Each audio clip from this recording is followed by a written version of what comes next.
Howdy gamers, it's your boy Gaming Rambles. I finally caved and gave my money to our corporate overlords to try out Tom Clancy's Ghost Recon Wildlands. Now that name might seem like a mouthful, but for all practical purposes, you can just remove Tom Clancy from the title. Tom Clancy is the Ubisoft version of Disney's Stan Lee. He's an author who's been deceased for years, but they still slap his name on stuff. Kind of ironic since most people who play Rainbow Six are incapable of reading. By the way, I've been exclusively using Steam for the last 8 years now, so I kind of forgot Ubisoft was still making games. To run this game, you'll need to download the Ubisoft launcher. Yuck.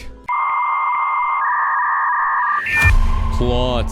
Wildlands takes place in the cursed land of Bolivia, a country dangerously close to Brazil. The country has been overrun by a narco who's the closest manifestation to Satan since Joseph Stalin. After years of rampaging across the country, the narcos made the foolish mistake of killing an American. And now you have to get involved to clean up the country. So 10 out of 10 for realism. The game starts off with a helicopter ride where you explain to Karen that as an American, it's your God-given right to meddle in South America. Your team consists of you and 3 other typical enlisted Americans. Since none of you have top secret clearances and some of you are from Russia, we'll use code names. Weaver is from Georgia. It took him 12 years to escape Fort Hood. Midas is from Ohio. He smokes 2 packs a day. Finally, Holt is from Texas. He just lost the kids in the divorce and now his blood alcohol content is so high a single stray bullet will light him up like a Molotov cocktail.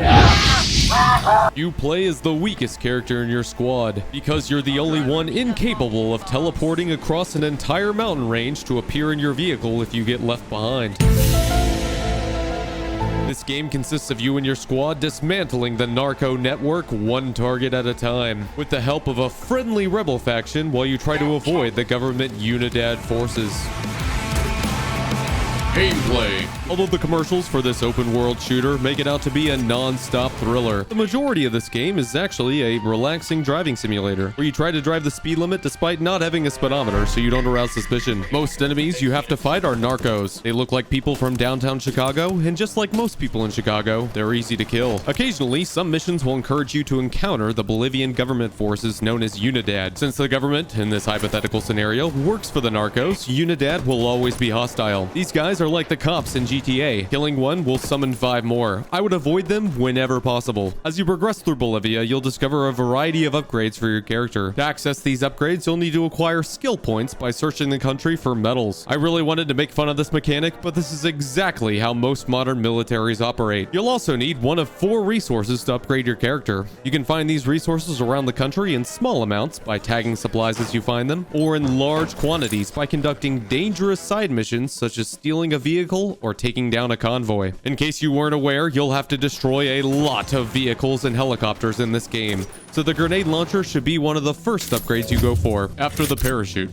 For your first playthrough, I would highly recommend playing this game on a lower difficulty. This will give you a ton of freedom for how you conduct missions. In true American fashion, you can charge into each engagement with guns blazing. You can drive in, parachute in, fly a helicopter with railguns in, or start your attack with an artillery strike. On the other hand, you can slowly infiltrate a base using synchronized shots and suppressors. If you're feeling particularly sweaty, you can try out the harder difficulties, at which point the game forces you to take a stealthy option each time. Aesthetics are purely cosmetic, so have fun sneaking up on your enemies wearing bright red. There are a lot of vehicles in this game, from motorcycles to Lambos, and you can drive them all. Despite the bugs and the repetition in some of the gameplay, I would definitely recommend this game, especially if you can find it on sale.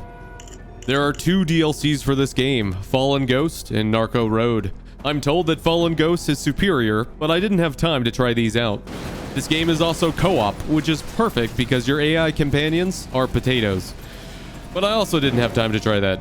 For my final score, I give this game 1 Lambo, driving over terrible infrastructure. Whatever you're doing, stop it right now and listen.